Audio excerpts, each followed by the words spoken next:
Every empire believes it's different, that it's stronger, smarter, immune to the rules of history, but every empire collapses the same way, not through invasion, not through rebellion, but through its own money. Currency collapse has ended every dominant empire in human history. Rome, Spain, Britain, all fell the same way. Each believed they were special. Each ignored the warnings. And now, the United States is walking the exact same path. Step by step, the same overconfidence, the same debt, the same decay from within. This is the pattern that has repeated for over 2,000 years. The pattern that turns the world's most powerful nations into footnotes in history. And the question isn't if it will happen again. It's how close we are to the end of the story. Because the pattern is already repeating. And once it begins, it never stops. Let's go back to where it all started, with the empire that defined civilization itself. Rome. Rome wasn't just an empire, it was the empire. At its peak, it ruled 60 million people across 3 continents. Its roads stretched for thousands of miles. Its armies were unmatched. Its cities glittered with marble. And at the heart of it all was trust. Trust in a silver coin called the Denarius. For centuries, every Roman soldier, merchant, and citizen believed that coin had real value. It was pure silver, and everyone knew exactly what it was worth. That trust was the foundation of Rome's power. But empires are expensive. Every new border meant more troops, more forts, more roads, more taxes, and more money than Rome actually had. Then came Emperor Nero. He needed more coins to fund his lavish life and endless wars. So he made a small change. He cut the silver content from 100% to 90%. It seemed harmless, but that tiny change started the slow death of the Roman currency. By the time Emperor Caracalla took power, the coin was only half silver. And a few decades later, under Emperor Gallienus, it was barely 5%. A coin that once held real value was now almost worthless metal with a thin silver coating. Prices exploded. A loaf of bread that cost 1 coin now cost 50. Soldiers demanded payment in gold or goods. Farmers refused to sell food for coins. Trade collapsed. Trust disappeared. And Rome's greatest enemy turned out to be Rome itself. Not the barbarians at the gate, but the greed within its own walls. By the time the money died, the empire was already dead. It couldn't pay its armies. It couldn't run its cities. It couldn't feed its people. Rome proved the pattern. Military overreach, unsustainable spending, currency debasement, inflation, collapse. And the terrifying part is, every empire since has repeated the same mistake. The next one to do it was drowning in silver, not running out of it. Spain. In the 1500s, Spain stood on top of the world. It had conquered vast territories across the Americas. It ruled lands so rich that people called it the empire where the sun never set. And in 1545, Spain made a discovery that seemed to guarantee its dominance forever. A mountain made entirely of silver. Cerro Rico, in what is now Bolivia, became the single richest mine in human history. For more than a century, it poured out nearly half of all the silver on Earth. Galleons loaded with treasure crossed the Atlantic every year, filling Spain's coffers with unimaginable wealth. The Spanish dollar became the world's first truly global currency. Pure, trusted, accepted from Europe to Asia. It looked like Spain had found infinite money. But that illusion would destroy them, because when everyone suddenly has more money, the money itself becomes worth less. Prices soared. Inflation exploded across Europe. What cost 1 silver coin in 1500 cost 10 a century later. Silver was still pure, but there was too much of it. Spain had flooded the market with its own success. And worse, it didn't build industries or invent new technologies, it just kept spending. Wars, palaces, imports from other countries that were actually producing things. The silver came in and flowed straight back out. By the late 1500s, Spain's kings were drowning in debt. King Philip II borrowed endlessly to fund wars he couldn't win. Against the Ottomans, against the Netherlands, against England, and when he couldn't pay, he did the unthinkable. He defaulted, not once, but 4 times in 40 years. The richest empire in the world went bankrupt over and over again. Each default destroyed confidence. Lenders stopped trusting Spain. Interest rates soared. The government began minting coins with less silver. And just like Rome, the currency became a lie. By the 1600s, Spain's power was fading fast. Its economy hollowed out, its armies unpaid, its colonies slipping away. The empire built on silver ended not in battle, but in bankruptcy. Too much money, too little wisdom. Spain proved the pattern again. Wealth, overspending, inflation, collapse. The next empire thought it had learned from history, but it made the same mistake, this time with gold. Britain. For over 2 centuries, Britain ruled the world. Its empire stretched across every continent. 1/4 of the world's population lived under its flag. The British pound wasn't just money, it was the backbone of global trade. Everyone trusted it, because every pound could be exchanged for a fixed amount of gold. That gold standard made the currency unshakable. But empires are built on credit, and credit has to be repaid. Britain borrowed to build railways, to run colonies, to fund wars, and for a while it worked, until war changed everything. In 1914, World War I began. Britain's national debt was about $650 million. By the end of the war, it had exploded to over $7 billion. A tenfold increase in just 5 years. To pay for the war, Britain printed money and suspended the gold standard. The pound was no longer backed by gold, only by government promises. After the war, they tried to go back. In 1925, Winston Churchill restored the gold standard at the old exchange rate, but the value was too high. Exports collapsed. Unemployment soared. And 6 years later, Britain was forced off gold again, this time for good. Trust began to crumble. Then came World War II. By 1945, Britain's national debt had reached 270% of its entire economy. The empire had bankrupted itself to survive. And at the Bretton Woods Conference in 1944, the unthinkable happened. The world replaced the British pound with the US dollar as the global reserve currency. Britain's financial crown was gone. They tried to recover. In 1949, the pound was devalued by 30%. In 1967, it was devalued again. Each time, savings vanished and confidence evaporated. The empire that had ruled the world could no longer afford to hold it together. India declared independence. The Suez Crisis humiliated Britain. Colony after colony broke away. And by the 1970s, inflation was soaring.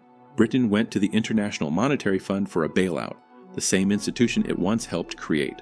The pound, once the world's strongest currency, had become a symbol of decline. The pattern had repeated again. War debt, currency debasement, inflation, collapse. Rome had done it with silver, Spain with too much treasure, Britain with borrowed money.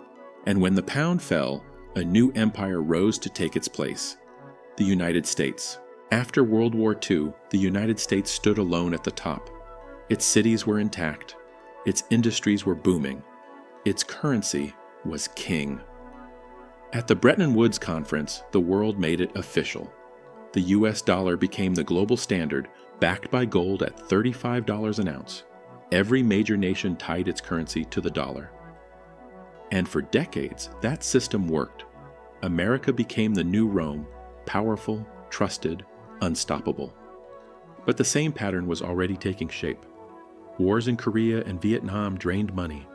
New welfare programs and global military bases stretched the budget thin. By the late 1960s, foreign governments noticed something strange. The United States was printing more dollars than it had gold to back them. France and others began demanding gold instead of paper, and the vaults at Fort Knox started to empty. In 1971, President Nixon made a decision that changed history. He ended the gold standard completely. From that moment on, the dollar was backed by nothing but trust. The dollar had become pure fiat money, just ink and belief. At first, it looked fine. The petrodollar system kept global demand high because oil could only be traded in dollars, but underneath, the same sickness grew: debt. In 1980, America owed $900 billion. By 2000, it was $5.6 trillion. By 2020, it had jumped to $27 trillion. And now, in 2025, it's over $36 trillion. That's a 40-fold increase in less than 50 years. To keep the system alive, the Federal Reserve created money out of nothing. In 2008, it began quantitative easing, pumping trillions into the economy. During the pandemic, it printed $4 trillion more in just 2 years. They said it wouldn't cause inflation. They said modern economics was different, but inflation exploded anyway. Prices for food, housing, and healthcare soared. And while politicians blamed everything else, history whispered the truth. Rome said the same thing before its collapse. Spain said the same thing before its defaults. Britain said the same thing before losing its empire. Every empire believes it's immune until the pattern catches up. And right now, America is following that pattern step by step. The world's trust in the dollar is fading. Nations are trading in local currencies. Gold reserves are rising in China and Russia. Global reserves held in dollars have dropped from 70% to 58%. The signs are everywhere. The debt is unsustainable. The money is losing meaning. And the pattern, the same one that ended every empire before, is unfolding again. The only question left is how much time remains before the next stage begins. Stage 5. Every empire that has collapsed economically has followed the same script. Different names, different rulers, same story. The pattern doesn't just rhyme, it repeats, step by step. Stage 1. Dominance. The empire rises to unmatched power. Its currency is trusted. Its economy is unstoppable. Stage 2. Overextension. The empire spreads too far, too fast. Too many colonies, too many promises, too many wars. Stage 3. Deficit spending. It starts borrowing more than it earns. At first, it seems manageable. Then it becomes permanent. Stage 4. Currency debasement. The empire can't borrow or tax enough, so it creates more money. Rome reduced silver in the Denarius. Spain flooded the world with silver. Britain abandoned gold. America prints dollars from nothing. Stage 5. Inflation. Prices rise. Wages stagnate. Everyday life becomes harder. People feel it before they understand it. Stage 6. Loss of confidence. The people stop trusting the money.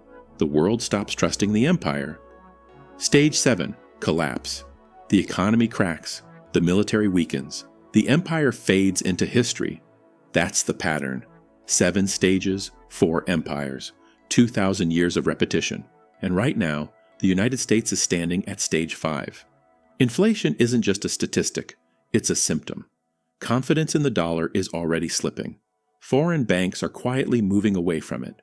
New alliances are forming. New systems are emerging. And once the world loses faith in the dollar, the final 2 stages begin quickly. Stage 6 is the breaking point. Stage 7 is irreversible. That's when history stops whispering and starts shouting. Every time this pattern has appeared, the outcome has been the same. Because the math never changes. You can't spend more than you earn forever. You can't print wealth out of thin air. And you can't destroy trust without destroying the empire that depends on it. The United States isn't the first to face this moment, but it might be the last to pretend it's different. Because when the pattern reaches its final stage, there's no turning back. The only question left is what comes after. History always gives us clues about what happens after the fall. Once an empire reaches stage 6, the path ahead splits into 3 directions. The first is a controlled decline. Britain followed this path after World War II. It lost its empire, its global currency, and its dominance, but it didn't vanish. It accepted its new place, adjusted, and slowly rebuilt. The second path is total collapse. That was Rome. Its money became worthless, its government crumbled, its armies turned against it, and Europe descended into centuries of chaos. This is the darkest version, the moment when trust, order, and leadership all disappear at once. The third path is a reset and restructure. When the system fails, a new one rises. Sometimes it's a new currency backed by gold. Sometimes it's a coalition of nations creating a new reserve. Sometimes it's digital, fast, global, and controlled. Painful, yes, but survivable. The question is which path the United States will choose. Because right now, none of the numbers add up. The national debt can't be repaid, inflation can't be ignored, and the political will to change course doesn't exist. Default would destroy the dollar instantly. More inflation means slow collapse, and restructuring would take unity, something America doesn't have anymore. What makes this moment different is scale. Rome fell and Europe suffered. Spain collapsed and Europe adjusted. Britain fell and the world moved on. But the dollar isn't regional, it's global. Every central bank, every trade deal, every market depends on it. If it falls, the ripple will be felt everywhere. From Wall Street to small villages, from billionaires to farmers, from today's empires to tomorrow's survivors. The pattern says it's close. The debt says it's close. The money printing says it's close. History has watched this sequence unfold 4 times before, and it's never been wrong. You can deny it, you can delay it, but you can't escape it. Because the math of empire never lies. Rome believed it was invincible. Spain believed its silver would last forever. Britain believed it could borrow without consequence. And America believes it's different. It's not. The pattern doesn't care about belief, it only cares about reality. And reality is closing in. If this gave you a new perspective, subscribe. Because when the pattern completes, you'll want to understand what happened and why. History has the answers, and the pattern never lies. Every empire begins with strength and ends with denial. They all start the same way, united, ambitious, unstoppable, and they all end the same way, divided, indebted, and blind to the truth staring them in the face. Rome fell when its silver turned to dust. Spain fell when its mountains of treasure became worthless. Britain fell when its credit ran out and its colonies walked away. And now, America stands on that same cliff. 36 trillion in debt, hundreds of military bases across the world, a currency backed only by promises, and a generation pretending the rules of history no longer apply. But history doesn't care about promises or pride. It only cares about patterns. Every time the same signs appear, overextension, debt, inflation, loss of confidence, the ending never changes. It doesn't matter how powerful the empire is or how advanced its technology becomes. You can't print trust. You can't borrow forever. And you can't escape the math of collapse. The pattern has destroyed every empire before this one, and it's already written how this one ends. Maybe it happens slowly, a quiet decline where the dollar fades and the world moves on. Maybe it happens fast, a sudden collapse that shocks the global system overnight. Either way, the result is the same. A new order will rise. A new reserve currency will emerge. And history will turn another page. Because the empire collapse pattern has no favorites. It doesn't care about flags or borders. It only follows numbers, the same sequence, the same outcome, every time. So if you're watching this, remember, empires don't die in battle, they die in debt. And when the currency falls, the empire follows. That's not prophecy, that's pattern, and the pattern never lies.